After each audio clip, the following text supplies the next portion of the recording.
जी six देख रहे हैं आप। मैं हूं आपके साथ तेजवीर धनखड़। हम खड़े हैं घरौंडा के राजकीय वरिष्ठ माध्यमिक विद्यालय में, जहां पर पोलिंग पार्टियों को ट्रेनिंग दी जा रही है। ट्रेनिंग के बाद इनको ईवीएम मशीनें हैं जो वो वितरित की जाएंगी, जिसके बाद जो पार्टियां हैं अपने अपने बूथ की ओर रवाना हो जाएंगी। चूँकि 9 नवंबर को सुबह 7 बजे से शाम 6 बजे तक इलेक्शन होना है जिला परिषद और ब्लॉक समिति का।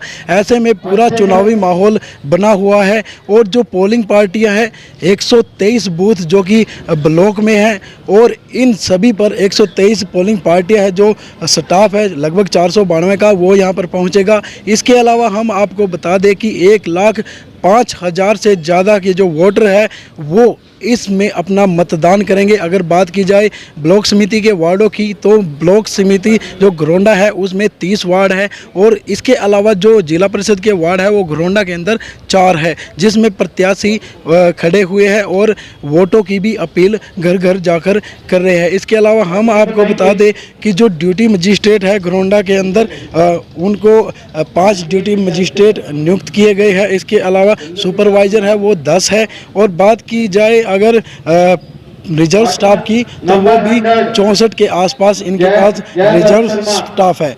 अगर संवेदनशील और अति संवेदनशील गांवों की बात करें तो उसमें हम आपको बता देते हैं कि 3 गांव अति संवेदनशील की श्रेणी में आए हैं, जिसमें कैमला, कोहंड और कुटेल का नाम शामिल है। इसके अलावा जो संवेदनशील गांव है उसमें 7 गांवों को चुना गया है, जिसमें हम बता दें बलहेड़ा, बरसत, बस्ताड़ा, गुड़ा, जमालपुर और कालरम के साथ साथ फुरलक गांव को भी संवेदनशील की श्रेणी में लिया गया है। हम आपको बता दें कि यहाँ पर आज निरीक्षण के लिए डीसी और एसपी पहुँचे थे। उन्होंने अधिकारियों को ज़रूरी दिशा निर्देश दिए हैं। हम आपको दिखाते हैं यहाँ का जो पूरा नज़ारा है, क्या कुछ माहौल चला हुआ है, किस तरह से पोलिंग पार्टियाँ अपनी मशीनें ले रही है और किस तरह से जो अधिकारी है वो अपना जो है संबोधन दे रहे हैं।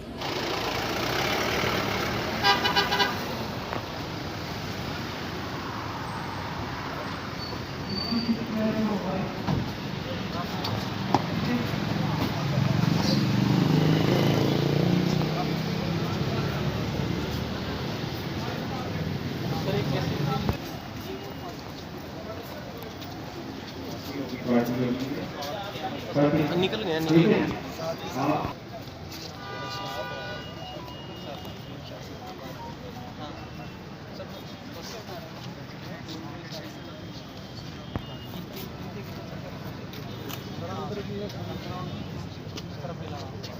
पार्किंग करवा दें।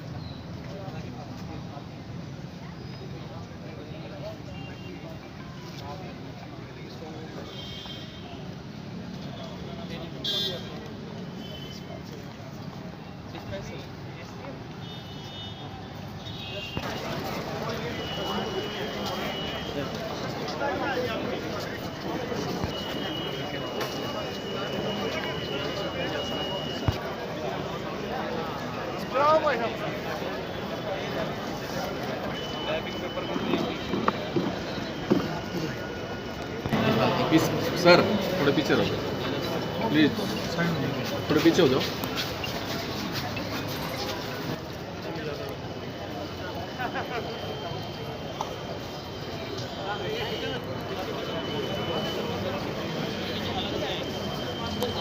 सर एक चीज़ बताओगे, स्क्रीन क्या चीज़ होती है? स्क्रीन इनको बताओ। वीडियो साहब, सर आप तो यहाँ आते हो। सर स्क्रीन क्या होता है?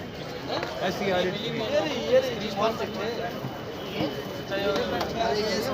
अच्छा।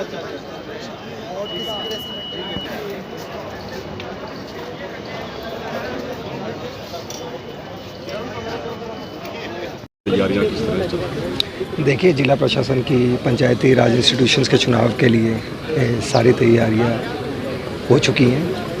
इस संदर्भ में हमारे टोटल 9 ब्लॉक्स हैं, 9 पंचायत समिति है। ज़िला परिषद, पंच और सरपंच के चुनाव 9 और 12 तारीख को होना सुनिश्चित हुआ है।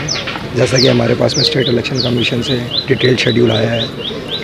टोटल जो हमारे बूथ्स हैं इन पंचायती राज इंस्टीट्यूशंस के वो 892 है, और 7,55,000 से अधिक मतदाता हैं जो कि इस आगामी चुनाव में अपना मताधिकार का प्रयोग करेंगे। इसके अलावा जिला प्रशासन की तरफ से जो मुख्य तौर पे पुलिस की ड्यूटी लगाई जाती है या फिर हमारे सुपरवाइजरी ऑफिसर्स या ड्यूटी मजिस्ट्रेट्स की ड्यूटी लगाई गई है, उनकी डिटेल ट्रेनिंग भी करी गई है। कंसर्न जो हमारे रिटर्निंग ऑफिसर्स हैं पंचायत समिति के, उनके द्वारा जो हमारी जो पोलिंग पार्टीज़ है उनको भी डिटेल्ड इंस्ट्रक्शंस दी गई है कि कैसे उनको चुनाव कराना है। और हम बड़े कॉन्फिडेंट हैं कि हम ये जो चुनाव है इसको फ्री एंड फेयर तरीके से करवाना सुनिश्चित करेंगे।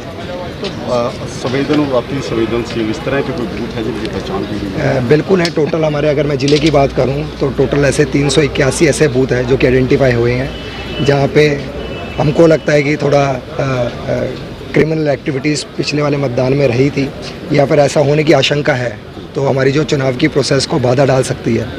तो कंसर्न आरओ द्वारा ऐसे जो गांव हैं, संवेदनशील गांव, उनका चयन करा गया है, जिनकी जो संख्या है वो 381 है। वहाँ पे एज़ कम्पेयर टू जो नॉर्मल बूथ है वहाँ पे पुलिस की डिप्लॉयमेंट ज़्यादा रहेगी। और हमने ड्यूटी मजिस्ट्रेट्स और हमारी जो रिज़र्व पुलिस बल है उनको भी यही बोला गया है कि इन पे हम जो हाइपर सेंसिटिव और सेंसिटिव बूथ्स पे इन पे हम काफ़ी पैनी नज़र बनाए रखेंगे। तो पोलिंग पार्टी क्या आज ही रवाना हो जाएंगे? बिल्कुल, आज रवाना होगी और फिर कल का कल पूरे दिन जो इलेक्शन की जो प्रोसेस है वो चलेगी। उसके बाद में ज़िला परिषद और पंचायत समिति के चुनाव होने के उपरांत में जो मशीन्स है, ईवीएम मशीन्स, वो स्ट्रॉन्ग रूम में कंसर्न जो आरओज़ हैं उनके द्वारा जो निर्धारित स्थान है वहाँ पे ये मशीन्स स्ट्रॉन्ग रूम में रहेंगी जब तक काउंटिंग डे तक। और इसके अलावा जो 12 तारीख को जो चुनाव है वो उस चुनाव के जो नतीजे रहेंगे पंच और सरपंच के, वो मौके पे हमारे रिटर्निंग अधिकारी वहाँ पे ही घोषित करके आएंगे। सर, एक संशय बना हुआ है कि जिस तरह जो सरपंच और पंच पद के उम्मीदवार हैं, क्या वो अपना प्रचार अभियान जारी रख सकते हैं? क्या उस पर रोक लगा देंगे? नहीं, देखिए, मतलब इसमें मॉडल कोड ऑफ कंडक्ट में तो यही रहता है कि भाई हमारी तरफ से कि जो एंड ऑफ द पोल का जो टाइमिंग होता है, जो कि इसमें 6 बजे है 9 तारीख को, उस 48 घंटे पहले कोई भी कैनवासिंग नहीं कर सकता। ऐसे लाइकवाइज पंच और सरपंच के चुनाव के लिए वो जो टाइम है वो 12 तारीख है, 12 तारीख को 6 बजे, तो उसके 48 घंटे से पहले वो अपनी जो कैनवासिंग है वो कर सकते हैं। देखिए, दिनांक 9 और 12 तारीख को जो पंचायती राज के चुनाव करनाल जिले में होने हैं उसको मद्देनज़र रखते हुए जिला पुलिस की ओर से चुनावों को शांतिपूर्ण और निष्पक्ष रूप से संपन्न कराने के लिए व्यापक प्रबंध किए गए हैं।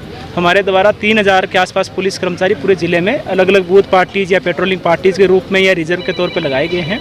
साथ ही पेट्रोलिंग पार्टी के साथ ही ड्यूटी मजिस्ट्रेट भी तैनात किए गए हैं, ताकि यदि किसी बूथ पे यदि किसी प्रकार की कोई सूचना मिलती है जिससे चुनाव में व्यवधान पैदा हो रहा है तो पेट्रोलिंग पार्टी तुरंत मौके पर पहुंचेगी और चुनाव को सुचारू रूप से करवाना सुनिश्चित करेगी। सर, जिस तरह से संवेदनशील और अति संवेदनशील बूथों की पहचान है, क्या कुछ अतिरिक्त सुरक्षा रहेगी? देखिए, वहाँ पर हमने एडिशनल डिप्लॉयमेंट किया है और साथ में जो पेट्रोलिंग पार्टीज़ है उनको भी ब्रीफ किया है कि उन गाँवों में विशेष तौर पर नज़र रखें। लेकिन चुनाव के दिन हो सकता है कि जिसको हमने संवेदनशील या अति संवेदनशील घोषित नहीं कर रखा है वहाँ पर भी कोई इश्यू आ सकता है, वो तो मौके के हिसाब से कार्रवाई करनी पड़ती है, तो उसके लिए भी हमने व्यापक इंतजाम किया हुआ है। तो कल पोलिंग होगी, उससे पहले आज की जो रात है बेहद अहम हो जाती है कि किसी तरह का प्रलोभन ना हो, इसको लेकर विशेष कोई नाकेबंदी? डेफिनेटली हमारी जो पेट्रोलिंग पार्टीज़ के साथ में ड्यूटी मजिस्ट्रेट आज अभी से तैनात हो गए हैं और वो गाँव में ही राउंड लगाते रहेंगे और कल शाम को जब तक ईवीएम जमा नहीं हो जाती तब तक अपने अपने एरिया में रहेंगे। साथ ही हमने एसएचओज डीएसपी के साथ भी एडिशनल फोर्स वहां पर दी है। ये बहुत ज़रूरी है कि चुनाव को निष्पक्ष रूप से संपन्न कराने के लिए किसी मतदाताओं को किसी प्रकार का प्रलोभन ना दिया जाए। यदि कोई ऐसा करेगा तो उसके खिलाफ कानूनी कार्रवाई भी की जाएगी। और मेरा सभी करनाल वासियों से भी अपील है कि किसी प्रकार के झांसे में ना आए, प्रलोभन के चक्कर में ना फंसे, अपने जो मताधिकार का प्रयोग अवश्य करें लेकिन सोच समझ कर करें।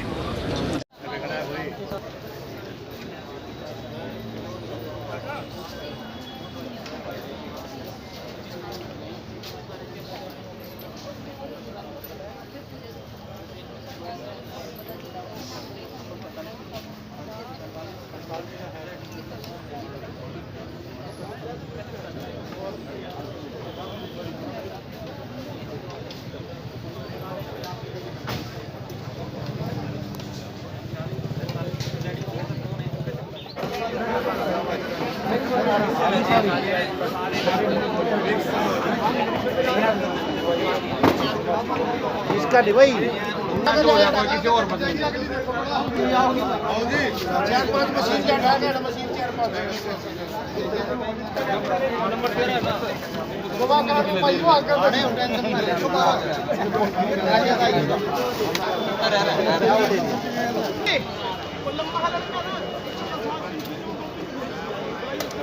ऐसा ਜਿਹੜੀਆਂ ਵੀ ਬੈਟਰੀ ਡਾਊਨ ਆ ਗਈਆਂ